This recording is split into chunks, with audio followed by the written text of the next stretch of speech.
Ahora con Eunice Rendón, experta en temas de migración y seguridad pública, además buena amiga de Mega Noticias, para analizar la actuación de los agentes de migración y de la Guardia Nacional en la frontera sur de México. Eunice, como siempre, un gusto saludarte.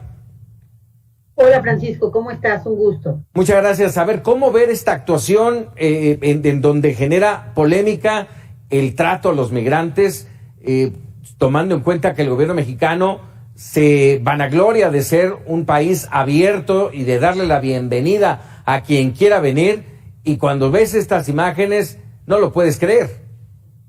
Pues efectivamente creo que hay una dualidad en el discurso también y la acción del gobierno mexicano. Por un lado creo que es auténtico muchas veces esta visión humanitaria de la que hablan, el hecho de querer ir a las causas de la migración, de querer entender y atender el problema de una forma más integral. Sin embargo, la realidad ha alcanzado a la política migratoria y a las decisiones del gobierno mexicano, tanto la realidad como la intención o las prioridades del gobierno estadounidense, primero con Trump y ahora con Biden. Creo que ambos presidentes, tanto republicano como demócrata, han dejado claro que parte de sus prioridades es detener y contener la migración en nuestra frontera sur. Ha sido una petición hecha no solo a México, sino también a otros países de Centroamérica. Creo que la presencia y este despliegue de la Guardia Nacional corresponde a esa petición y a esa necesidad del gobierno estadounidense, y me parece que no va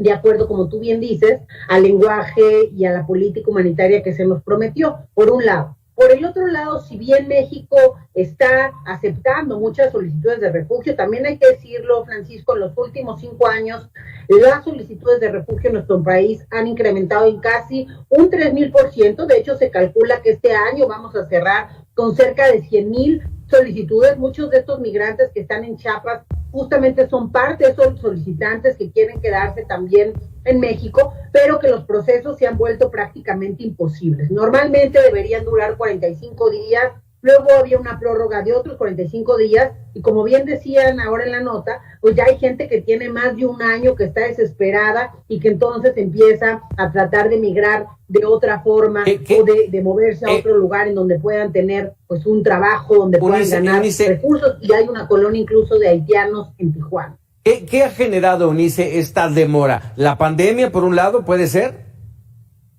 Sin duda la pandemia influye en la demora, pero también, Francisco, que hace apenas 6, 7 años nosotros teníamos 1,000, 2,000, 3,000, 4,000, hasta 7,000 solicitudes de refugio, y eso desde que llegó Trump al gobierno en Estados Unidos empezó a incrementar. Es decir, muchos migrantes que antes transitaban por nuestro país empezaron a verlo como un país de destino. Ese incremento del que yo hablaba de un 3,000%, como te decía, hace 7 años teníamos 7,000 solicitudes, 5,000 de refugio, vamos a cerrar este año con 100,000. Y el presupuesto para la Comar, que es la encargada de dar justamente esta figura, pues no ha incrementado, sigue siendo muy parecido a entonces, sí con una colaboración de ACNUR y de otros organismos internacionales, pero creo que el problema estriba, por un lado, en la contingencia, pero también en la falta de recursos humanos y materiales para poder dar el seguimiento puntual y cabal a estas solicitudes. Y bueno, además estamos viendo como están pasando ahora en las imágenes,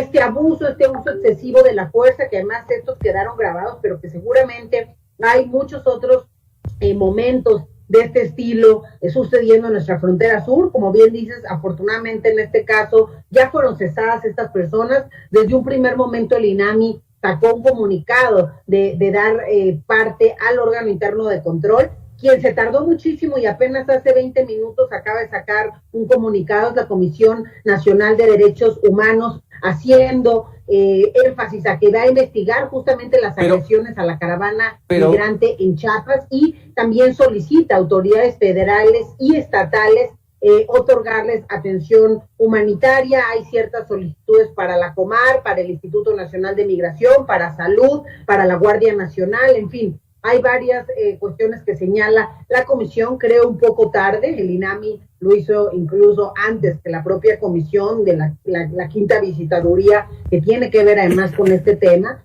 Y bueno, esto no ayuda a esta política migratoria humanitaria. Lo vemos por un lado muy abierto con el tema de Afganistán, pero bueno, haciendo este tipo de acciones en contra teniendo esta actitud en contra de los centroamericanos, por ejemplo, en el sur. Y bueno, todavía falta por decidir. Esta semana muchas cosas han pasado en el tema migratorio. Claro. Falta decidir qué va a pasar con el programa Permanece en México, si se reinstala o no, y la última palabra la tiene el gobierno mexicano. Pues es un gran tema para analizar y mañana justamente tenemos un a fondo en el que estarás participando. De antemano te agradezco, Eunice, que hablaremos de todo el tema migrante y todas las aristas en las que tiene que ver México, y no es un tema sencillo. Eunice Rendón, te agradezco como siempre. Muchas gracias, Francisco. Buenas noches. Muy buenas noches. Mañana no se lo pierda, a fondo y el tema migrante. Vamos a cambiar de tema porque ya